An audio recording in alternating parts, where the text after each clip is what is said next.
नमस्कार दोस्तों, अभी आप सबको पता है कि पिछले वीक में प्रधानमंत्री Narendra Modi top world leaders में आए जिनकी सबसे ज़्यादा फॉलोइंग है ट्विटर पर। प्रधानमंत्री नरेंद्र मोदी ने वो 100 मिलियन का मार्क क्रॉस कर लिया और बाकायदे इस चीज़ की जानकारी उन्होंने अपने ट्विटर अकाउंट से दी। अपने ट्विटर हैंडल से उन्होंने पोस्ट किया कि अब वो 100 मिलियन का मार्क क्रॉस कर चुके हैं और उसके बाद दुनिया में वो सबसे बड़े वो अभी प्रेजेंट वर्ल्ड लीडर्स में सबसे टॉप पर पहुंच चुके हैं जिनकी सबसे ज़्यादा फॉलोइंग है। अब इस चीज़ को आप इस तरीके से मत देखिए कि किसी पर्सन की बहुत ज़्यादा फॉलोइंग हो गई है ट्विटर के ऊपर में। इस चीज़ को इंपॉर्टेंटली आपको इस तरीके से देखना चाहिए कि प्रधानमंत्री नरेंद्र मोदी जो है वो भारत के प्रधानमंत्री हैं और उनके साथ भारत का नाम जुड़ा हुआ है, इसलिए कहीं ना कहीं वो ग्लोबल लेवल पर इंडिया का नाम और ज़्यादा पॉपुलर होता हुआ नजर आ रहा है। जैसे जब आप बात करते सचिन तेंदुलकर जब दुनिया के सबसे बड़े बैट्समैन बनते हैं तो सचिन तेंदुलकर के साथ भारत का नाम जुड़ा हुआ है। विराट कोहली जब सबसे बड़े बैट्समैन बनते हैं तो उनके साथ भारत का नाम जुड़ा हुआ है। ऐसे तमाम एग्जाम्पल्स हैं और इसीलिए हम चाहते हैं ना कि हर फील्ड में, हर स्फीयर में इंडिया का कोई पर्सन जो है वो बहुत बेहतर परफॉर्म करे। जैसे सुनील छेत्री को जब फुटबॉल में हम जानते हैं तो उनके पीछे भारत का नाम चला आता है। जैसे फॉर एग्जाम्पल सबसे बड़ा एग्जाम्पल है क्रिस्टियानो रोनाल्डो। अब क्रिस्टियानो रोनाल्डो को अगर कोई भी जानता है, क्रिस्टियानो रोनाल्डो का नाम आता है सामने तो दो तीन चीज़ें आपके दिमाग में आती हैं। सबसे पहली चीज़ तो उनकी कंट्री आती है कि वो पोर्टुगल से हैं। दूसरी चीज़ जो सबसे ज़्यादा आती है वो उनका क्लब्स जहाँ से वो फुटबॉल खेला, क्योंकि फुटबॉल में क्लब्स का बहुत ज़्यादा गेम होता है, तो क्लब्स जहाँ से उनको मेन पॉपुलैरिटी हासिल हुई, रियल मैड्रिड की बात करो आप या यूवेंटस की बात करो आप, तो वहाँ से उनके साथ साथ ये सारे नाम जो हैं वो जुड़ चुके हैं। तो जब भी क्रिस्टियानो रोनाल्डो, जो लोग बहुत ज़्यादा वेल वर्स नहीं होंगे, जो बहुत ज़्यादा शायद फॉलो नहीं कर रहे होंगे रोनाल्डो को, जिनको नहीं पता होगा कि वो अरब से कि कौन से क्लब से खेलते हैं, जिनको नहीं पता होगा ये सारी चीज़ें, लेकिन जब रोनाल्डो का नाम लोगे आप तो उनको उनकी कंट्री तो याद आ जाएगी और वो सबसे पहले कौन से क्लब से खेलते थे, जहां से उनकी पॉपुलैरिटी हुई, वो याद आ जाएगा। सचिन तेंदुलकर के नाम के साथ में हमेशा भारत का नाम जुड़ा रहेगा, उसको कोई अलग नहीं कर सकता। विराट कोहली के नाम के साथ में हमेशा भारत का नाम जुड़ा रहेगा। तो इसको इंपॉर्टेंटली आप इस चीज़ से देखिए कि प्रधानमंत्री नरेंद्र मोदी जो है वो भारत के प्रधानमंत्री है और उनके साथ भारत का नाम जुड़ा है, तो वो कहीं ना कहीं जब उनकी सबसे ज़्यादा फॉलोइंग होगी ट्विटर के ऊपर में तो वो कहीं ना कहीं भारत की पॉपुलैरिटी भी नज़र आती है वहाँ पर। अब उसके अलावा जैसे ही वो 100 मिलियन का मार्क क्रॉस करते हैं, सारे वर्ल्ड लीडर्स ने उनको कॉन्ग्रेचुलेट करना शुरू कर दिया। उसी के बाद अब इंपॉर्टेंटली इलॉन मस्क जो कि CEO हैं ट्विटर के, टेस्ला के, स्पेसएक्स के, उन्होंने बाकायदे अपने ट्विटर हैंडल के माध्यम से प्रधानमंत्री नरेंद्र मोदी को कॉन्ग्रेचुलेट किया है। और इंपॉर्टेंटली मैं आगे जाने से पहले एक चीज़ आपको यहाँ पर और बता दूँ कि इलॉन मस्क ने अभी रिसेंटली पिछले हफ्ते में उन्होंने पब्लिकली डोनाल्ड ट्रंप को एंडोर्स कर दिया है। अब ये पहली बार हो रहा है कि इलॉन मस्क ने पब्लिकली किसी वर्ल्ड लीडर को, किसी पॉलिटिशियन को, किसी इलेक्शन में पब्लिकली किसी लीडर को एंडोर्स किया हुआ। ऐसे तो उनके जो व्यूज़ थे हमेशा देखे जाते थे कि वो डेमोक्रेट पार्टी को सपोर्ट करते हुए हैं नज़र आते हैं। बिकॉज क्योंकि देखो इलॉन मस्क के पास टेस्ला है और टेस्ला जो है वो EV व्हीकल कंपनी है। मैं इस चीज़ के ऊपर आपको काफ़ी डिटेल में एक वीडियो बना करके दे चुका हूँ, तो आपको शायद वो देखा होगा आपने। तो टेस्ला में क्या है कि वो EV व्हीकल की कंपनी है और अगर EV व्हीकल्स की पॉलिसी देखोगे, इलेक्ट्रिक व्हीकल्स की, तो डेमोक्रेट पार्टी में जो बाइडेन के अंदर में अच्छा काम हुआ है उसमें। लेकिन डोनाल्ड ट्रंप तो इलेक्ट्रिक व्हीकल्स के बहुत खिलाफ हैं, फिर भी इलॉन मस्क ने डोनाल्ड ट्रंप को एंडोर्स किया है और उनको पता है कि democrat party is a sinking ship और वो सिंकिंग शिप से उतर करके उन्होंने दूसरी शिप बोर्ड कर ली है। और डोनाल्ड ट्रंप और प्रधानमंत्री Narendra Modi are very well aligned together and they are very good colleagues also. और इसीलिए आपने देखा था कि जब उनका टर्म था डोनाल्ड ट्रंप का तो वो बाकायदे इंडिया आए थे और स्वामी विवेकानंद के ऊपर एक बहुत बड़ी स्पीच भी दी थी उन्होंने इंडिया में। तो वो सारी चीज़ें आपको दिखाती हैं कि किस तरीके के रिश्ते डोनाल्ड ट्रंप और प्रधानमंत्री नरेंद्र मोदी में हैं। और उसके बाद इलॉन मस्क अब उनको कॉन्ग्रेचुलेट करते हुए नजर आते हैं। अब प्रधानमंत्री नरेंद्र मोदी ने 100 मिलियन फॉलोअर्स पार किए, लेकिन आज भी अगर अभी वर्ल्ड लीडर्स की कैटेगरी में जो प्रेजेंट वर्ल्ड लीडर्स हैं उनकी कैटेगरी में तो टॉप पर आ चुके हैं, लेकिन आज भी अगर पॉपुलर पॉलिटिशियंस में देखा जाए तो आज भी ट्विटर के ऊपर सबसे ज़्यादा फॉलोइंग बराक ओबामा की है।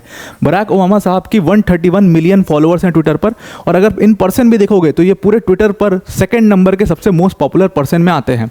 तो बराक ओबामा के अलावा अगर आप देखोगे पॉलिटिशियंस में तो ऑब्वियसली हमारे डोनाल्ड ट्रंप जो हैं वो तीसरे नंबर पर आ जाते हैं। उनके पास 87 मिलियन फॉलोअर्स यहाँ पर ट्विटर पर हैं।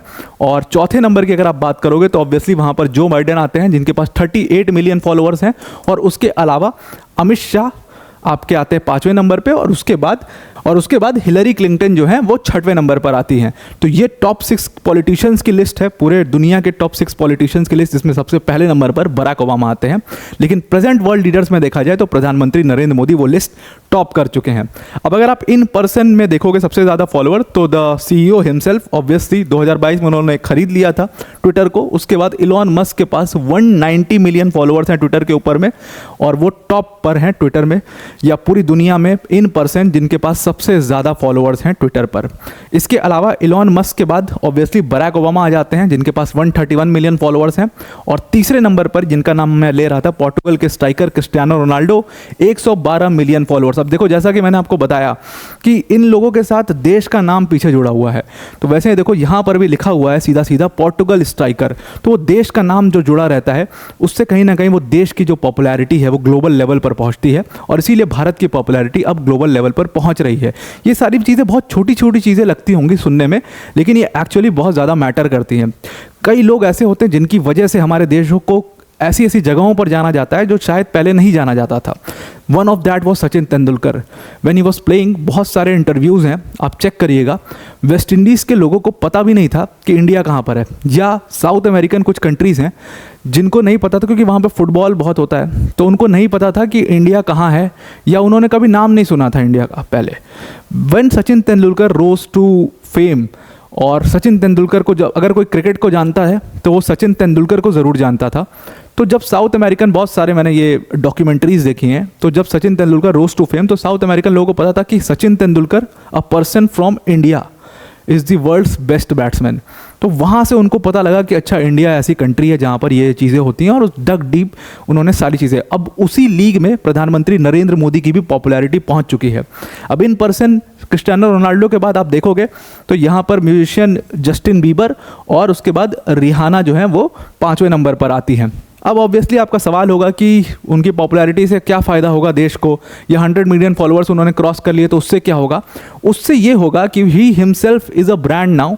जैसे आप देखते होंगे कि पहले गवर्नमेंट ऑफ इंडिया क्या करती थी कि वो कुछ ब्रांड एम्बेसडर्स लेती थी अपने ब्रांड्स को प्रमोट करने के लिए। जैसे अमिताभ बच्चन जी को आपने देखा होगा कि कई बार कई स्टेट के टूरिज्म को प्रमोट कर रहे हैं, Sachin Tendulkar is one of them.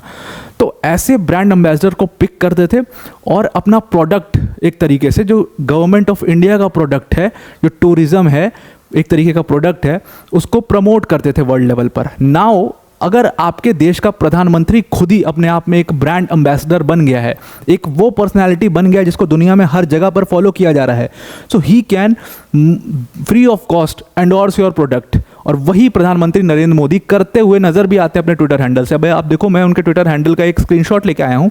यहाँ पर उन्होंने पूरी तरीके से मेक इन इंडिया को एंडोर्स किया हुआ है, जिस तरीके से वो मेक इन इंडिया को प्रमोट कर रहे हैं। तो ऐसी बहुत सारी चीज़ें, डिफेंस सेक्टर्स की चीज़ें, डिफेंस सेक्टर्स में जो हमारे इनोवेशंस हैं, जो स्पेस टेक्नोलॉजी में हमारे इनोवेशंस हैं, उसको प्रधानमंत्री नरेंद्र मोदी बहुत रेडिली अपने ट्विटर हैंडल से प्रमोट कर सकते हैं और दुनिया तक एक झटके में पहुंचा सकते हैं।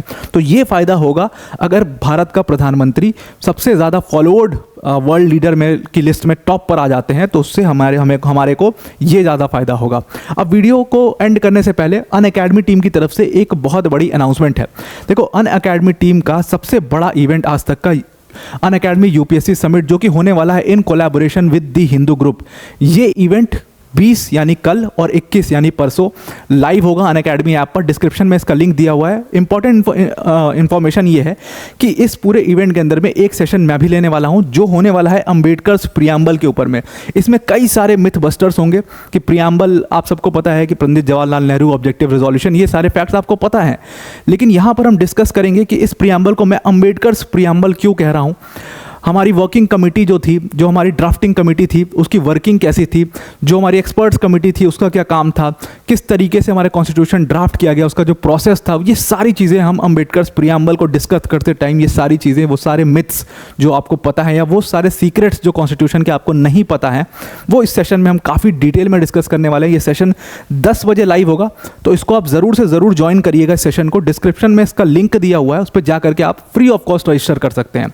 अब जो ये यूपीएससी समिट होने वाला है अनअकैडमी का, इसमें सिर्फ मेरा ही सेशन नहीं बल्कि कई बहुत बड़े बड़े लेजेंडरी पर्सनालिटीज जैसे के अन्नामलाई सर, जैसे नितिन गडकरी सर, जैसे समधीश भाटिया, नीतीश राजपूत जैसे बड़े बड़े जो कंटेंट क्रिएटर्स हैं, वो भी इस अनअकैडमी समिट पर आने वाले हैं अपने सेशंस के साथ। तो जब आप रजिस्टर करेंगे तो उनके सेशंस की भी लिस्ट आ जाएगी, कितने कितने टाइम पर उनके सेशंस होंगे, उसको भी आप एक बार ज़रूर से देख लीजिएगा। ध्यान रखिएगा 20 और 21 जुलाई यानी कल और परसों ये सेशन जो है ये कल और परसों नहीं बल्कि आज और कल, ये 20 और 21 जुलाई को ये सेशन लाइव होगा और उसमें अनअकैडमी ऐप पर जाकर के आपको रजिस्ट्रेशन करनी है। डिस्क्रिप्शन में हमने इन सेशंस की लिंक दे दी है, उस पर जाकर के आप रजिस्टर कर सकते हैं, फ्री ऑफ कॉस्ट रजिस्ट्रेशन है। तो आई होप आपको ये पूरा आर्टिकल समझ में आ गया होगा। आज के लिए इतना ही। Thank you and have a nice day.